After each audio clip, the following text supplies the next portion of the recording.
Dan saudara, kita juga akan membahas bagaimana kemudian motif ataupun juga apa yang bisa kita baca dari kasus ini, di mana menantu yang diduga ini menjadi pelaku dari pembunuhan lansia di Pekanbaru. Kita akan bahas bersama dengan psikolog forensik Reza Indragiri Amril yang sudah bergabung melalui sambungan Zoom. Selamat pagi Pak Reza. Pak Reza, ini kita lihat kasusnya cukup mengenaskan seperti itu ya. Keluarga sendiri atau anggota keluarga sendiri ini menjadi pelaku pembunuhan walaupun juga dibantu oleh 3 orang lainnya. Apa yang bisa Anda baca dari kasus ini? Memang kita seringkali beranggapan bahwa orang yang paling peduli pada kita, yang akan melindungi kita, yang akan menjaga kita, tak lain adalah anggota keluarga sendiri. Karena itu kemudian seringkali keluar wejangan, waspadai orang asing, hati-hati terhadap orang tak dikenal. Tapi kasus yang sedang kita perbincangkan ini menjadi satu contoh tambahan, bahwa paling tidak hitung-hitungan di atas kertas, pihak yang justru paling potensial menjahati kita, pihak yang paling mungkin memviktimisasi kita, ternyata adalah anggota keluarga sendiri. Pertanyaannya kenapa? Justru anggota keluarga sendiri yang paling berpotensi untuk melakukan kejahatan terhadap diri kita. Jawabannya adalah ya karena anggota keluarga adalah orang yang secara umum mengenal tentang diri kita, mengenal situasi kehidupan kita, memahami resiko-resiko yang kita punya. Dia yang tahu persis bagaimana cara-cara yang bisa dilakukan untuk menaklukkan kita. Dia yang memahami harta benda yang kita miliki. Itu sebabnya sekali lagi saya katakan tampaknya kita perlu mengecek ulang. Apakah pihak yang perlu paling kita waspadai adalah orang yang tidak dikenal, atau jangan-jangan justru adalah orang dekat termasuk anggota keluarga sendiri. Baik, nah ini kemudian yang menarik adalah faktanya bahwa AF ini terduga salah satu pelaku adalah menantu dari korban, kemudian eksekutornya yang laki-laki ini yang memukul korban ini diduga adalah selingkuhan ataupun kekasih dari menantu. Nah, Anda melihatnya bagaimana kemudian peran orang lain di luar keluarga yang juga terlibat dalam kasus ini? Dari narasi yang saya simak di media massa, memang dalam kelompok penjahat ini ada yang merupakan bagian dari keluarga korban dan ada pihak-pihak yang tampaknya tidak dikenal, berarti bukan merupakan bagian dari keluarga korban. Dengan situasi sedemikian rupa, maka misalnya pembahasan tentang motif tidak bisa dipukul rata. Kita tahu bahwa secara umum dikenal ada 2 motif kejahatan, baik itu motif emosional maupun motif instrumental. Motif emosional berarti bagaimana seseorang melakukan kejahatan dilatar belakangi oleh perasaan-perasaan negatif, marah, benci, dendam, sakit hati, cemburu, dan seterusnya. Sementara motif instrumental tidak ada sangkut pautnya dengan perasaan negatif, tapi bagaimana seseorang melakukan suatu kejahatan untuk mendapatkan manfaat tertentu, harta misalnya. Nah, karena ada sekali lagi lebih dari 1 orang dalam peristiwa ini, maka kita tidak bisa pukul rata. Pihak kepolisian harus menyisir satu persatu siapa memiliki motif apa. Pertanyaan ini menjadi semakin relevan karena menurut saya, tanda petik agak membingungkan bahwa semata-mata untuk mendapatkan harta, korban kemudian sampai harus disakiti dan dihabisi dengan cara-cara yang sedemikian keji. Mengingat korban sudah lansia dan anggota keluarga, maka bukankah tanda petik ada cara-cara lain yang lebih mudah, yang tidak terlalu brutal, yang bisa dilakukan untuk melumpuhkan korban sekaligus untuk mendapatkan manfaat dari kejahatan ini? Tapi anehnya, kenapa sampai kemudian dijahati dengan sedemikian ekstrim? Karena itu saya tandaskan ulang, kalau kita kemudian mencoba untuk membaca motif apa sesungguhnya yang berayun dalam peristiwa ini, kita tidak bisa pukul rata, cek pelaku mana memiliki motif emosional dan pelaku mana yang barangkali memiliki motif instrumental. Oke, tapi dari mungkin keterangan yang beberapa saat lalu kami terima dari Kabid Humas Polda Riau bahwa ada sakit hati sebenarnya di sana, tidak murni soal ekonomi saja. Dan di sini yang dimaksud sakit hati adalah menantu ini yang kemudian wanita ini yang menjadi, mungkin kita bisa bilang, kita belum bisa menyimpulkan, mungkin bisa menjadi otak dari kasus ini. Anda melihatnya, betulkah memang sakit hati sebenarnya menjadi alasan utama dari para pelaku ini untuk bisa menghabisi nyawa korban dan juga mengambil hartanya? Sakit hati merupakan salah satu perasaan negatif yang sekali lagi memang bisa saja mendorong seseorang untuk melakukan kejahatan. Tapi sekarang kita coba bernalar bahwa laki-laki yang menggunakan masker, yang mengayunkan balok kayu sedemikian jahat itu, saya bayangkan dia bukanlah anggota keluarga.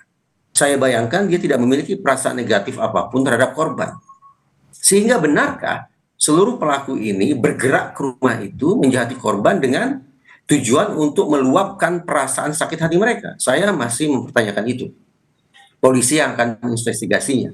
Sekali lagi, siapa pelaku yang sangat didominasi oleh motif emosional berarti datang ke rumah tersebut dan berkonfrontasi dengan korban guna meluapkan perasaan-perasaan negatifnya, dan mana pula pelaku yang datang ke TKP dengan tujuan untuk mendapatkan manfaat tertentu, dalam hal ini adalah harta, perhiasan, uang, ataupun sejenisnya.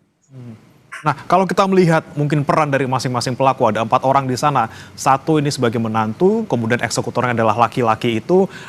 Anda melihatnya seperti apa? Mungkin awal ketika datang, ini yang perempuan menantu ini kemudian sempat bersalaman, cium tangan gitu ya kepada korban. Sementara di sisi lain, dalam waktu yang tidak terlalu lama langsung berubah eskalasi gitu, langsung ada penganiayaan yang brutal di sana tapi oleh pelaku lainnya. Apakah kemudian eksekutor laki-laki ini yang kemudian dipilih karena mungkin tidak mempunyai kedekatan emosional sehingga bisa dengan mudah ataupun lebih tega gitu untuk mengenai korban daripada harus menantunya sendiri yang melakukannya? Tadi saya katakan bahwa tidak habis pikir bagi saya bahwa sekelompok penjahat ingin melumpuhkan korban, ingin mendapatkan manfaat tertentu dari korban, tapi sampai menjahati korban dengan cara yang sedemikian ganas gitu ya. Karena itu, saban kali berhadapan dengan perilaku-perilaku jahat yang ekstrim, yang eksplosif, yang katakanlah berada di luar pemahaman, paling tidak pemahaman saya acap kali mempertanyakan seberapa jauh pelaku, dalam hal ini adalah laki-laki yang mengayunkan balok kayu itu, seberapa jauh dia dalam kondisi kesadaran yang maksimal ketika melakukan aksi tersebut. Adakah pengaruh miras?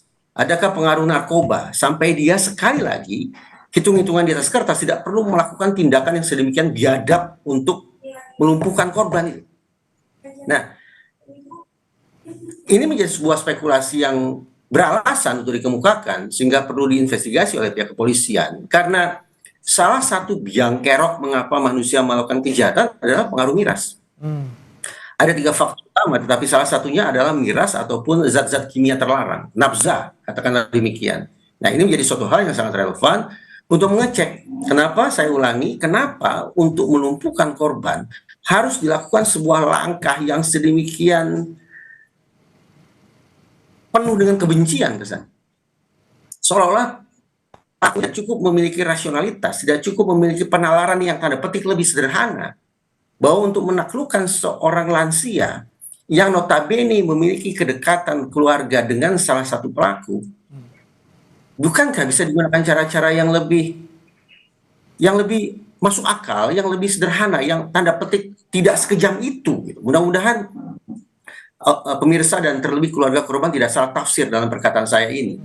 Tapi saya hanya ingin memberikan dukungan kepada pihak kepolisian untuk tidak melakukan pukul rata, tapi sisir satu persatu, dan apa gerangan yang mempengaruhi masing-masing orang tersebut berperilaku sesuai dengan peran yang sudah mereka bagikan atau mereka bangun strateginya sejak sebelum mereka berada di TKP.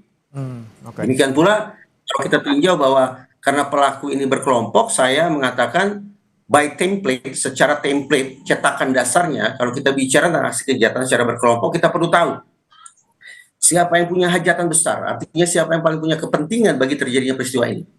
Yang kedua, siapa yang menyediakan sumber daya, siapa yang menjadi cukongnya, siapa yang menyediakan balok kayunya, siapa yang menyediakan kendaraannya, siapa yang menghimpun orang-orangnya.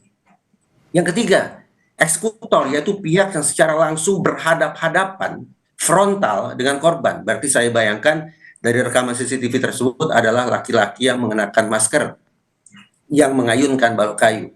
Keempat, siapa pihak yang membangun exit strategi atau jalan untuk meninggalkan TKP, cara untuk menghilangkan barang bukti, untuk mempengaruhi saksi, merusak CCTV, dan seterusnya. Nah, dengan menyisir 4 kemungkinan pelaku memiliki peran sespesifik itu, maka saya bayangkan mudah-mudahan kita akan mendapatkan potret yang lebih jernih, yang lebih deskriptif, yang lebih spesifik tentang apa sesungguhnya peran yang dimainkan oleh masing-masing pelaku, sehingga pada akhirnya permintaan tanggung jawab pidana kepada mereka pun akan spesifik sesuai dengan peran atau kontribusi mereka dalam aksi kejahatan ini. Oke, peran masing-masing yang harus didalami tidak hanya secara kelompok 4 pelaku, tapi bagaimana kemudian masing-masing ini mempunyai niat ataupun tadi motif yang mereka bisa mendorong melakukan hal tersebut. Tapi yang kemudian menjadi pertanyaan adalah pelaku ini sepertinya kok terencana tapi kok belum matang ya, karena mereka melakukan hal tersebut baru kemudian merusak CCTV, walaupun kemudian CCTV tidak rusak secara utuh, kita bisa saksikan sampai sekarang. Kita akan bahas setelah jeda ini. Pak Reza, tetap bersama kami saudara di Breaking News Kompas TV.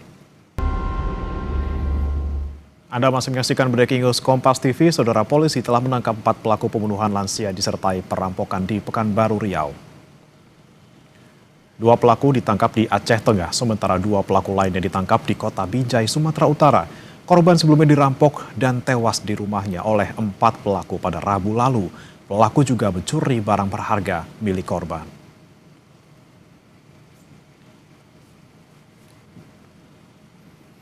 Kapolres Pekanbaru, Kombes Muharman Arta menyatakan tim gabungan Resmob Jatanras Polda Riau dan Satreskrim Polresta Pekanbaru berhasil menangkap 4 pelaku kasus curas yang menyebabkan seorang perempuan meninggal dunia di Rumbai, Pekanbaru. 2 pelaku ditangkap di Aceh Tengah dan 2 lainnya diamankan di Kota Binjai, Sumatera Utara. Akan ada jumpa pers terkait dengan detail pengungkapan kasusnya, seperti kami kutip dari rilis Kapolres Pekanbaru, Kombes Muharman Arta kepada grup WhatsApp wartawan.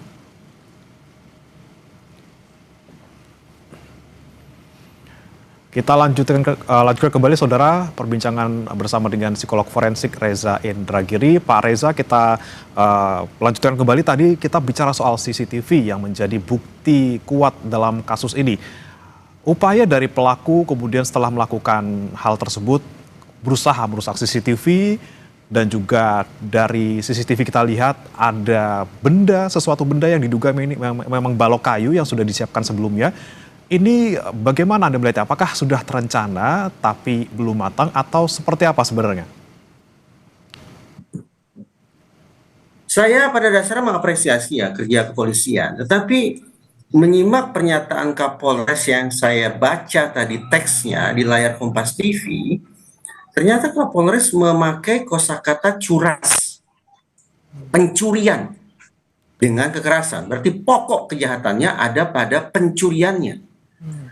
Kalau pokok kata atau pokok peristiwa ini ada pada pencuriannya, berarti semestinya sekarang sudah terjawab bahwa menurut kepolisian, paling tidak sejauh ini merupakan kejahatan yang dilatar belakangi oleh motif instrumental.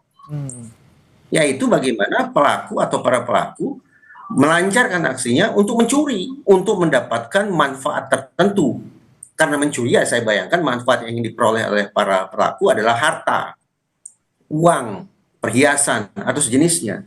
Jadi ketika pada segmen sebelumnya saya terus terang merasa panas juga ya menyimak berita ini, sekaligus merasa kepedihan dan kesedihan yang sangat berat, tetapi ternyata ini tanda petik sebatas peristiwa pencurian. Karena itu izinkan saya untuk mendorong pihak kepolisian untuk memastikan sekali lagi, apakah ini cukup peristiwa ini dibingkai tanda petik semata-mata sebagai sebuah peristiwa pencurian? Atau memang para pelaku ini sudah datang dengan niatan untuk menghabisi korban?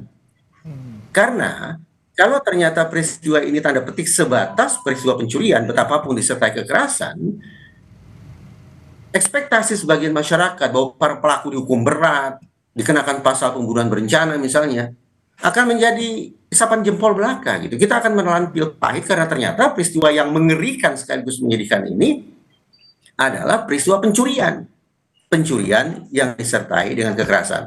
Itu dulu pesan yang ingin saya sampaikan kepada pihak kepolisian.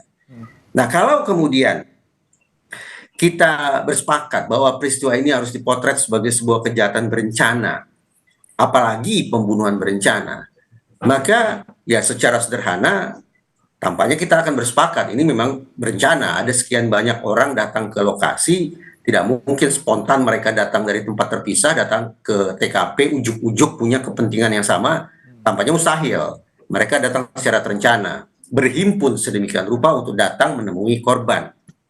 Namun, karena pihak kepolisian yaitu Humas Polda Riau, Pak Pandra mengatakan ini akan diinvestigasi dengan pendekatan saintifik, maka kata berencana itu juga harus diuraikan secara saintifik.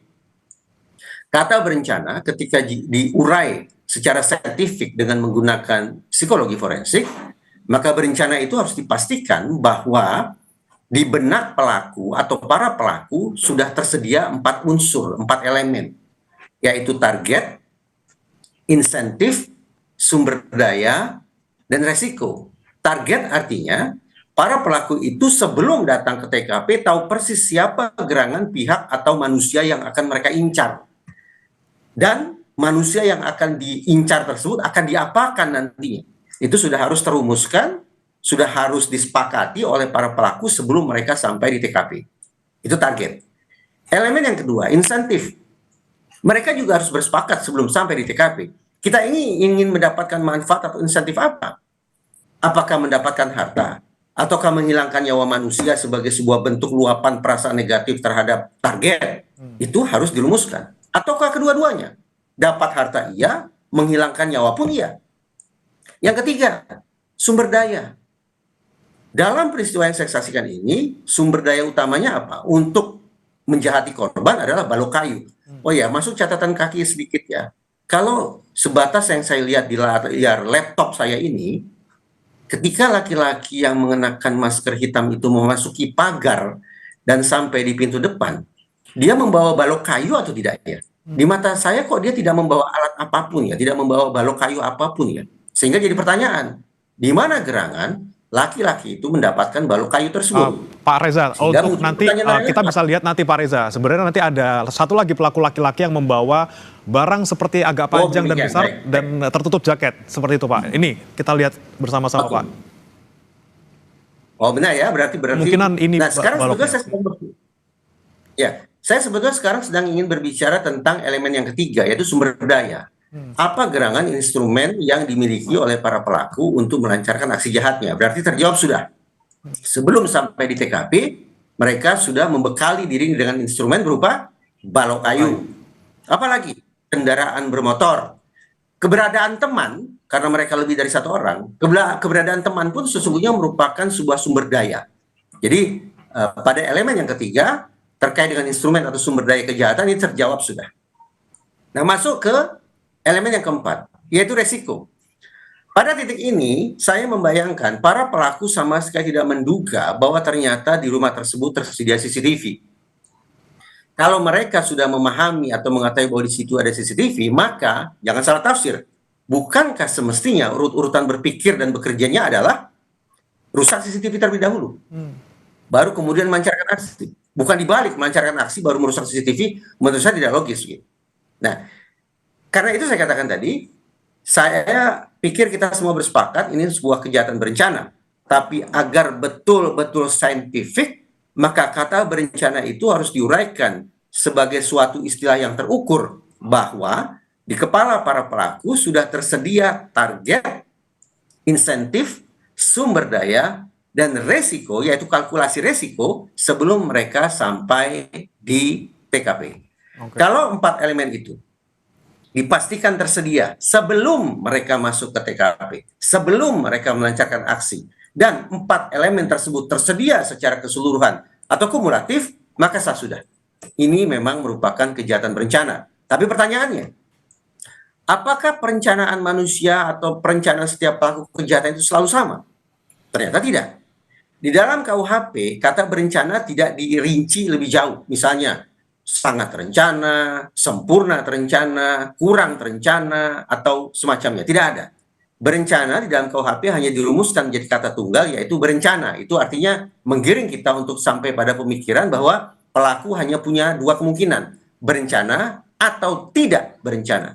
Nah, ini memang merupakan penyederhanaan hukum yang saya pahami, tapi pada saat yang sama memunculkan kompleksitas psikologis untuk menakar seberapa jauh sesungguhnya tingkat perencanaan pelaku atau para pelaku kejahatan.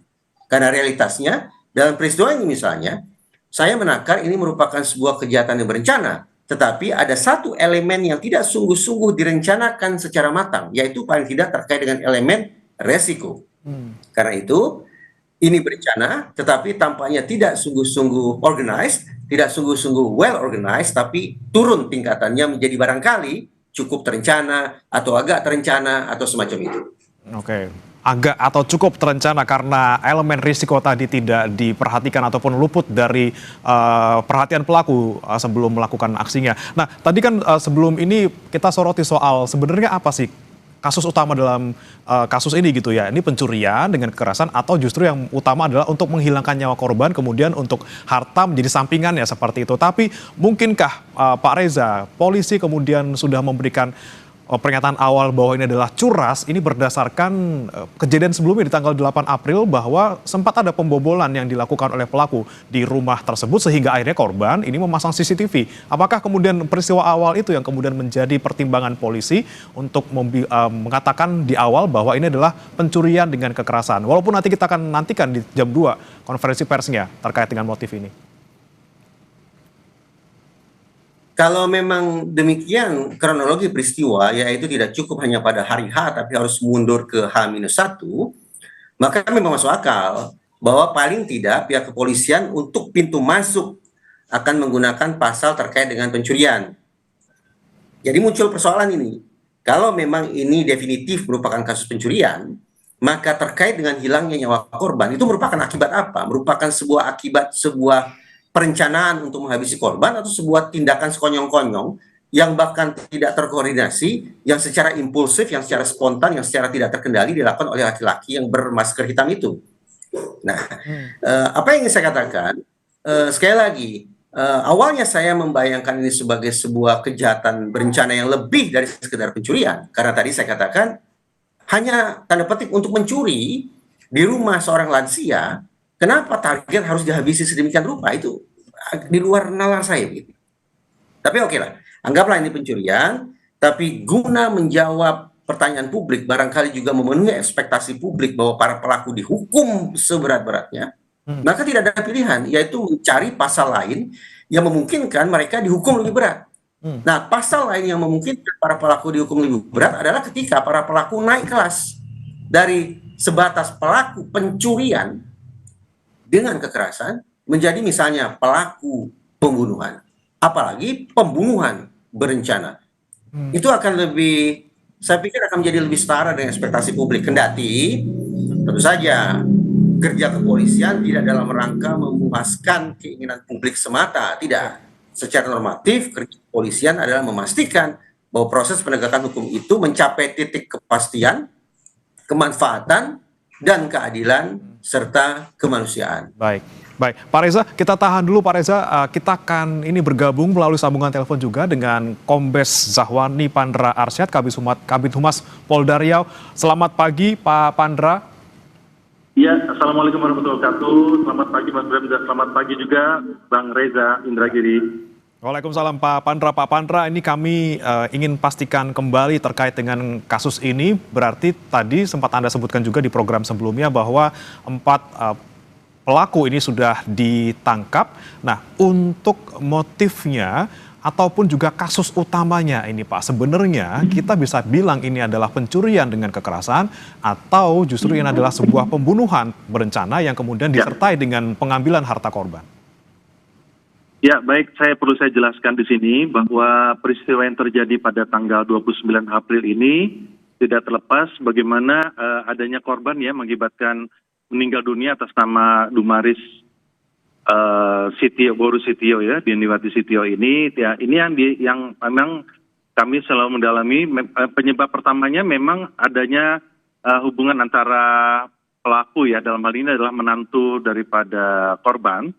Menantu dari korban ini karena korban Dumaris Boru Sitio ini menikah dengan suaminya Salmon Meha ini memiliki 3 anak. Yang pertama atas nama Arnold. Nah, inilah suami dari pelaku. Kedua atas nama Ivan Meha. Yang ketiga anaknya yang Ruth. Nah, dari pernikahan di tahun 2022 itu hanya bertahan 1 tahun tapi tidak bercerai. Jadi sampai sekarang ini bukan dikatakan mantan menantu, tetapi masih menjalin ikatan. Namun di tahun 2023 itu pelaku ya atas nama AFT ini meninggalkan rumah ataupun di tempat kejadian perkara tersebut dan tetap berkomunikasi baik dengan korban.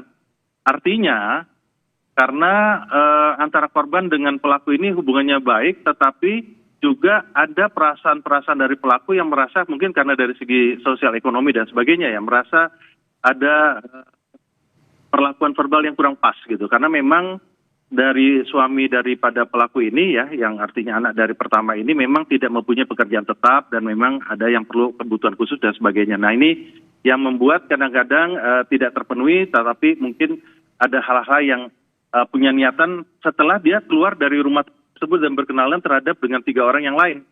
Nah ini yang semenjak keluar dari rumah itu dan juga bekerja tidak punya pekerjaan tetap dan berkenalan dengan orang lain sampai di Medan dan maupun di Aceh itu kenal dengan 3 orang yang lainnya yang tertangkap di dalam kamera dalam CCTV itu. Nah dari ketiga orang termasuk pelaku yang punya inisiasi tersebut ya akhirnya terjadilah peristiwa yang kita saksikan bersama-sama. Jadi memang pasca kejadian di tanggal 8 April artinya memang sudah ada niat daripada pelaku ya untuk melakukan pengambilan barang, sejumlah barang milik korban pada tanggal 8 April. Kemudian pihak keluarga sebenarnya sudah mengidentifikasi terhadap siapa sebenarnya pelakunya, tetapi tetap tidak dilaporkan oleh korban. Walaupun keluarga korban dianggap seperti biasa, padahal itu sudah ada hilanglah sekitar 4 juta, dinilai hampir 4 jutaan diambil. Nah kemudian di tanggal 9 April itulah dipasang CCTV oleh pihak keluarga. Nah dari pasca kejadian di tanggal 26, jadi sudah ada niatan pelaku, intinya ingin melakukan suatu niatan bersama kelompoknya, yang artinya teman-teman yang lain, karena antara pelaku satu dengan pelaku yang lain kan mereka saling berteman dan juga saling berkenal yang baru dikenalnya juga. Nah itulah yang terjadi, artinya sampai terakhir 2024 korban ini juga masih memberikan uang kepada menantunya ini atau tersangka AFT ini, bahkan kalau dia sakit dia kirim. Nah, dan tidak ada rasa kecurigaan pada saat jam 9 pagi hari tanggal 29 April 2026 tidak ada kecurigaan, sehingga pelaku yang menggunakan baju hitam dan celana warnanya agak coklat dan sebagainya itu ya bersekongkol dengan teman-teman yang lain. Nah, inilah yang kita lihat di sini suatu kasualitas yang terjadi, yang peristiwa yang terjadi seperti itu, Bang Bram. Jika tidak ada dendam ataupun hubungan selama ini baik-baik saja dan diawali dengan peristiwa pembobolan rumah di tanggal 8 April, apakah ini kemudian menjadi dasar dari Anda, pihak kepolisian gitu, untuk menyimpulkan bahwa ini adalah pencurian dengan kekerasan yang berakibat korban meninggal dunia, Pak? Jadi begini, artinya justru si tersangka AFT ini keluar dari rumah itu karena ada perasaan sakit hati secara kekerasan verbal yang dilakukan oleh, menurut dia itu adalah kekerasan verbal yang dilakukan oleh korban. Ya mungkin karena status sosial dan sebagainya, kamu kok artinya ya bahasa status sosialnya mungkin ada bahasa-bahasa yang dia menyinggung perasaannya, itu yang dibilang. Dan dia punya perasaan dendam, ingin menguasai ataupun juga memiliki harta daripada korban. Itulah dia coba dibobol pertama. Tapi yang namanya anak dengan menantu atau menantu dengan mertua dan sebagainya kan tidak ada putus begitu. Bahkan juga yang menjodohkan tersangka AFT ini dengan anak yang pertama ini yang berkeras justru korban, karena masih ada ikatan kekerabatan. Jadi setidaknya walaupun itu tidak harmonis dan sebagainya, tapi berupaya bagaimana mereka tetap bisa dipersatukan, kan seperti itu. Tapi si pelaku ini keburu, artinya punya niatannya ya ada rasa dendam dan sakit hati ya, karena memang ekonominya tidak terpenuhi, sedangkan dia yang merasa mungkin kekerasan verbalnya ada merasa terhina lah, seperti itu. Itu yang dirasakan untuk pengalaman pertama. Tapi kalau peran masing-masing tentunya kita sedang dalami, karena memang pelaku baru kami dapat tadi malam ya.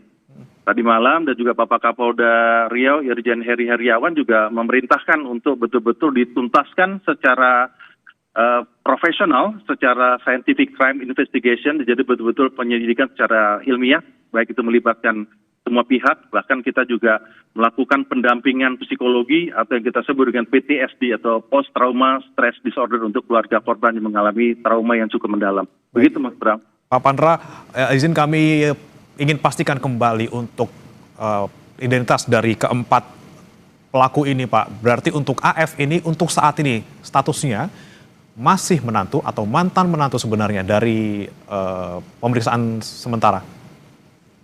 Ya, dari pemeriksaan pertama dan pengakuan dari keluarga, terutama dari bapak mertua pun ayahnya, itu masih statusnya masih belum ada proses untuk secara resmi. Jadi hanya berpisah, meninggalkan rumah aja sampai dengan saat ini, sampai pasca kejadian. Jadi masih statusnya masih menantu. Baik, kemudian Demikian. untuk pelaku lainnya Pak, untuk yang laki-laki sebagai eksekutor, ini benarkah kemudian kekasih ataupun selingkuhan dari AF, dan siapa dua orang lainnya yang tidak dikenal oleh korban ini? Ya, ini yang masih didalami. Yang jelas, menurut pengakuan dari pemeriksaan awal saja, dia itu mengenal daripada pelaku. Ya, kalau yang perempuan kan itu ada 4 orang yang masuk di dalam lokasi tempat kejadian perkara atau di rumah korban. Yang perempuan itu adalah teman dari sejak dia masih berada di Medan dulu pada saat teman SMP-nya, yang perempuan itu. Yang perempuan. Kemudian yang laki-laki ini yang dia kenalnya juga baru dalam tidak sampai 1 tahun ini, baru beberapa bulan ini, yang dikenal dari pergaulan ya. Artinya sama dekat yang dia ketemu dari pergaulan yang di luar yang tentunya kita sedang dalami terhadap pelaku yang laki-lakinya, tersangka yang laki-laki. Dan ini tentu pada kesempatan siang ini kami akan melakukan konferensi pers secara komprehensif. Kami akan sampaikan kepada publik peran daripada masing-masing, dan juga kami sedang melengkapi konstruksi pasal yang dipersangkakan sebagaimana aturan di dalam undang-undang yang baru tentang Undang-Undang Nomor 1 2023 tentang Kitab Undang-Undang Hukum Pidana. Ya, sudah ada pasal-pasal terhadap persangkaan perencanaan pembunuhan, kemudian pencurian dengan kekerasan mengakibatkan orang meninggal dunia yang tentunya ancamannya lebih dari 5 tahun, 9 tahun lebih. Ya, kami sudah menerapkan di pasal-pasal tersebut, diantaranya 458, 459 juga, dan pasal-pasal yang sesuai dengan konstruksi pelaku yang dilakukan. Mungkin itu yang bisa kami sampaikan, Mas Bram. Baik, Pak Pandra, izin bukan bermaksud untuk mendahului nanti konferensi pers yang akan dilakukan, tapi untuk otak ataupun main villain dalam kasus ini, bisa dipastikan ini adalah sang menantu Pak, si AF ini Pak? Iya, betul sekali. Semua bermula daripada tersangka AFT ini yang berusia 21 tahun, yang mana merupakan menantu daripada korban ataupun anak menantu ataupun dari anak pertama korban. Baik. Begitu. Baik, Pak Pandra, kami nanti akan nantikan bagaimana konferensi pers yang dilakukan di Polda Riau. Kita nantikan bersama-sama detailnya seperti apa. Terima kasih Pak Kombes Zahwani Pandra Arsyad, Kabid Humas Polda Riau, sudah bergabung bersama kami Terima di Breaking News Kompas kasih. TV. Ya, selamat siang. Dan saudara, nanti kami juga akan kembali berdialog bersama Pak Reza Indra Giri Amril, tapi kita tahan dulu. Tetap bersama kami di Breaking News Kompas TV.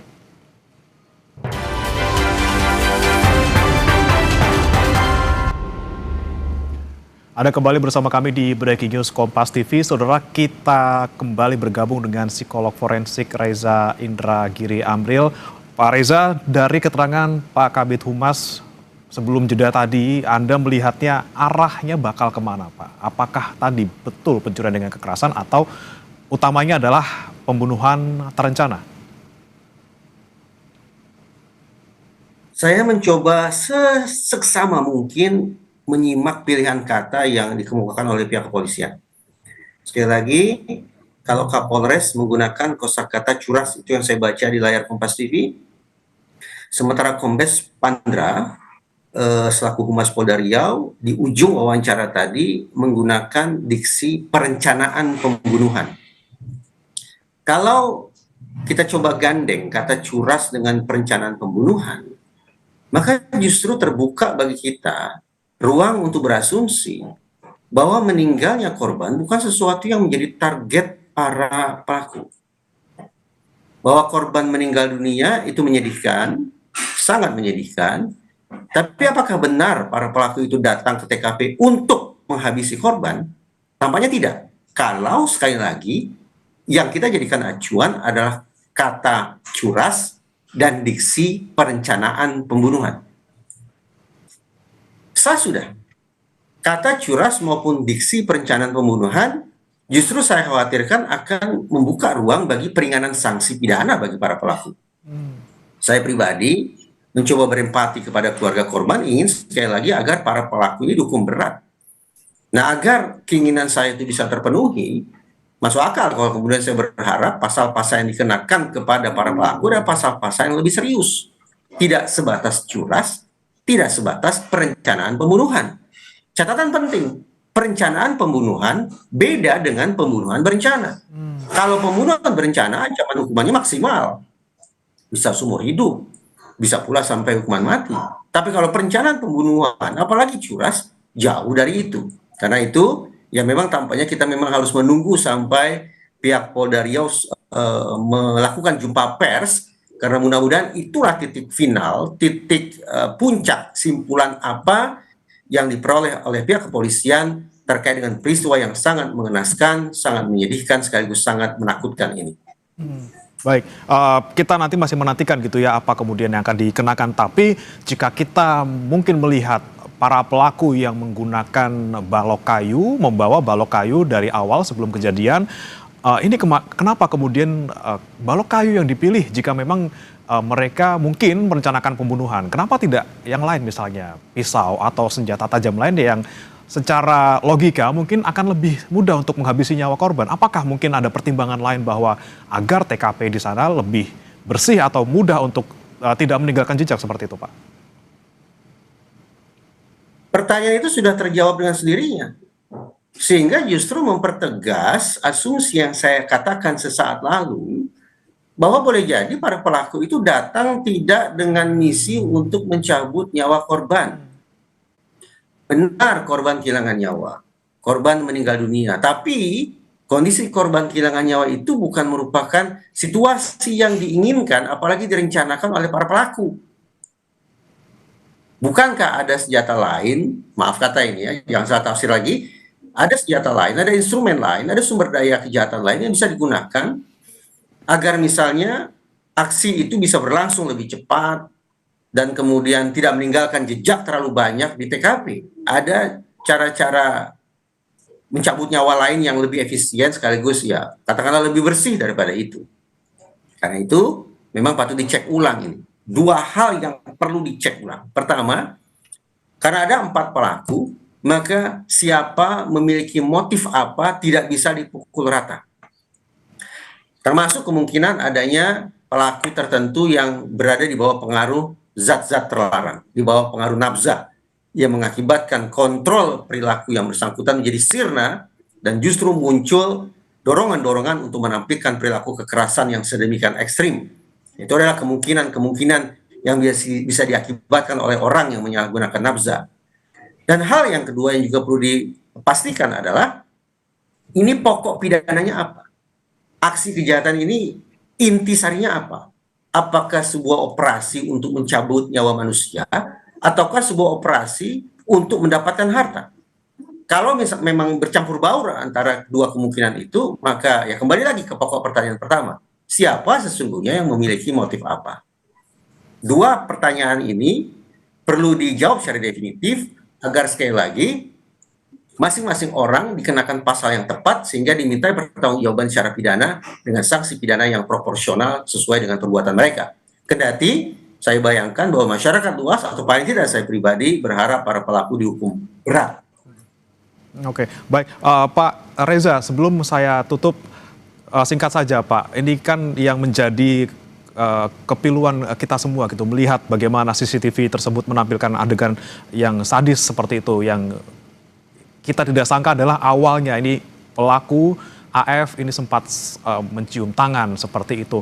Anda melihat adakah mungkin kelainan psikologis yang dialami oleh pelaku ini, menantu ini yang kemudian kalau memang dari awal niatnya sudah jelek, kemudian kenapa dia harus cium tangan? Bukankah bisa tidak melakukan hal seperti itu? Saya ingin memastikan para pelaku dihukum berat. Agar para pelaku dihukum berat, maka proses pertanggungjawaban pidana harus maksimal. Agar proses pertanggungjawaban pidana berlangsung maksimal, kita hanya boleh punya satu asumsi, bahwa para pelaku sehat, waras, normal, tidak ada gangguan jiwa, tidak ada penyakit mental, dan sejenisnya. Sekali saja kita buka celah bagi mereka untuk membangun alibi bahwa ini gangguan mental, ini ketidakwarasan, ini penyakit jiwa dan sejenisnya, maka sadar tidak sadar kita memberikan kemungkinan atau bahkan memberikan persenjataan kepada mereka untuk lolos dari jerat pidana atau paling tidak untuk mendapatkan peringanan sanksi pidana. Saya ingin menutup peluang adanya peringanan sanksi, lebih-lebih ingin mengunci mati tidak ada yang namanya pembebasan bagi para pelaku. Sekali lagi, keinginan semacam itu hanya akan terrealisasi kalau proses penegakan hukumnya berjalan dengan satu asumsi, para pelaku tidak ada terkecuali mereka sehat, walafiat, normal, waras, tidak ada gangguan jiwa, tidak ada penyakit mental. Baik, itu yang ingin kita bersama-sama saksikan karena kita melihat bagaimana sadisnya kasus ini. Kita nantikan juga bagaimana kemudian polisi mengidentifikasi kasus ini, apakah tadi pencurian dengan kekerasan, perencanaan pembunuhan, atau pembunuhan berencana. Terima kasih Pak Reza Indragiri Amril, pakar psikologi forensik, sudah bergabung bersama kami di Breaking News Kompas TV. Terima kasih.